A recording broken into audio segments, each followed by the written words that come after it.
नमस्कार साथियों, मेरा नाम गौरव है और आप सभी का स्वागत है इस प्लेटफॉर्म पे। आज का जो मुद्दा है आप सभी को पता है। आजकल जो स्टूडेंट्स या विद्यार्थियों के द्वारा जो आक्रोश उत्पन्न किया जा रहा है सरकार के खिलाफ, मेरे हिसाब से ये 2-3 साल पहले से ही हो जाना चाहिए। लेकिन कोई बात नहीं, देर से आए दुरुस्त आए। अभी युवाओं को ये समझ आ गया है कि ये जो पूरी जुमलेबाजी चल रही है ये पिछले 3-4 साल से।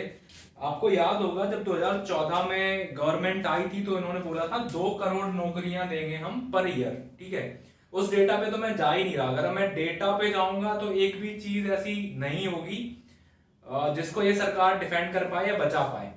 मैं सिर्फ इतना कहना चाहता हूं कि ये जो युवा हैं, इन्होंने ये जो speak up for SSC and railways के जो विद्यार्थी हैं, इन्होंने जो मुहिम छोड़ी है, जो अपने हक की लड़ाई लड़ी है, इसको मैं बोलूंगा ये एक क्रांति है। ठीक है, इसको आप एक क्रांति की तरह लो।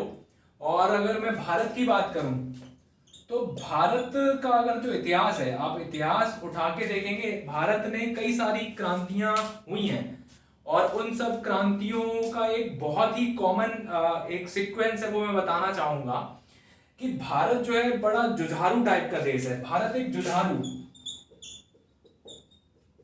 जुझारू देश है। अंग्रेज आए, अंग्रेजों से पहले आप देखोगे मुस्लिम्स आए, उसके बाद कई अटैक भारत पे होते रहे, लेकिन भारत जूझता रहा, लड़ता रहा, फिर निकल के आया। तो ये सही समय है कि इंडिया में जो भी क्रांतियां हुई हैं, इनका एक पैटर्न है क्रांति का। ये जो क्रांतियां हैं, क्रांतियां हमेशा भारत में दो वर्ग ने लड़ी हैं। एक बुद्धिजीवी वर्ग,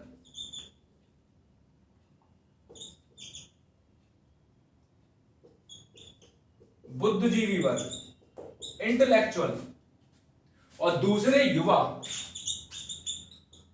यूथ। ये दो वर्ग हैं जिन्होंने भारत में लड़ाइयां, क्रांतियां करी और इसके परिणाम आए हैं।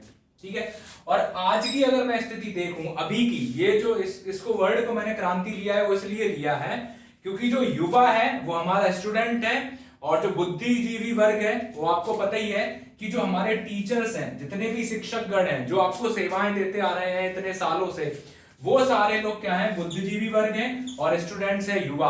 और इन दोनों ने मिलके एक क्रांति, एक मुहिम छोड़ी है।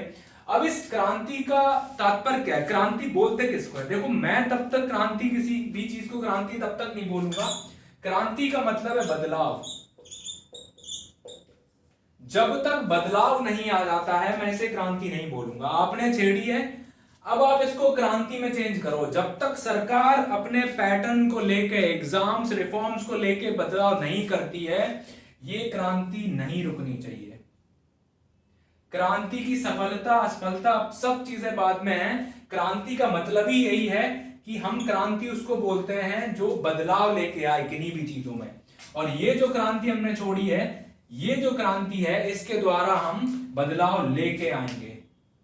हमारे देश के प्रधानमंत्री को शर्म आनी चाहिए जब वो ऐसे स्टेटमेंट देते हैं कि भारत जो देश है वो युवाओं का देश है, दुनिया में सबसे ज्यादा युवा भारत में है। मैं इस सेंटेंस को करेक्ट करना चाहूंगा। इनको सेंटेंस ये बोलना चाहिए, भारत सबसे ज्यादा बेरोजगार युवाओं का देश है।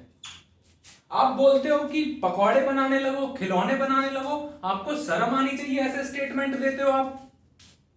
एक लड़का 20 साल की उम्र में नौकरी की तलाश करने आता है, वो 30 साल तक नौकरी के इस जाल में, ये ट्रैप है पूरा, इसमें आपको फंसाया जाता है। इससे परिणाम ये होता है, इसके अलावा आप यहां जब फंस जाते हो तो आपकी जो प्रोडक्टिव एज है, जो काम करने की उम्र है, वो पूरी उम्र आपकी फंस गई किसमें? नौकरी को लेने में। तो पहली बात तो यही है कि आपने ये जो क्रांति छेड़ी है, इसका जो बदलाव अगर इसमें नहीं आएगा तो मैं इसे क्रांति नहीं कहूंगा। आप युवाओं से, आप स्टूडेंट से, आप विद्यार्थियों से मेरा आग्रह है कि आप इसमें लगे रहो। आप इसे छोड़ के नहीं जाओगे जब तक कि इसमें बदलाव नहीं आ जाता, जब तक कि सरकार अपने घुटने ना टेक दे इस चीज को लेके। और आप सबके साथ ये दोनों चीजें हैं। इतिहास गवाह है कि क्रांतियां बुद्धिजीवी और युवा वर्ग के साथ मिलकर हुई हैं, क्योंकि कोई भी क्रांति अगर सफल होगी तो उसमें दो चीजें बहुत इंपॉर्टेंट है। एक चीज है रणनीति, क्रांति रणनीति पे काम करती है, स्ट्रेटेजी। और दूसरी चीज है जोश, जोश, जज्बा, ताकत लड़ने की, और ये किसमें है? युवाओं में है। तो मेरा आपसे आग्रह है, और मैं पर्सनली आपसे बोलूंगा कि मुझे बहुत प्राउड फील हो रहा है कि मैं इस मुहिम का हिस्सा बनने जा रहा हूं, और जो भी मेरी तरफ से होगा मैं उस पर काम करूंगा। और ये जो क्रांति आपने छेड़ी है, इसको जब तक इसमें बदलाव नहीं आ जाता, आप इसको गिरने नहीं देंगे, झुकने नहीं देंगे, इसको और बढ़ाएंगे। माध्यम बदल सकते हैं बट क्रांति कभी नहीं बदलेगी। हो सकता है अलग अलग स्वरूप क्रांति के हों, माध्यम चेंज हो सकते हैं। पहले का अंग्रेजों से जब हमने क्रांतियां करी तो उस टाइम पर पत्रकारिता जो थी वो माध्यम था।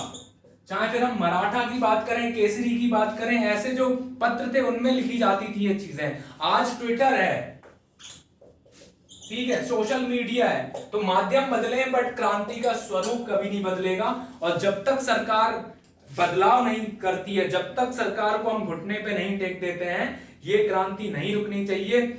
मैं गौरवान्वित हूं कि मैं इसका हिस्सा हूं, और मैं आप सबको फिर से मोटिवेट करना चाहूंगा कि ये बिना बदलाव के नहीं रुकनी चाहिए। मैं आपके साथ हूं, बाकी जितने शिक्षकगण हैं अलग अलग प्लेटफॉर्म पे, आप सभी को पता है, सारे आपके साथ हैं, और हम सब मिलके इस लड़ाई को जीतेंगे, इस क्रांति का हिस्सा हैं और आगे बढ़ाते जाएंगे। जय हिंद, जय भारत। अपना ध्यान रखें दोस्तों।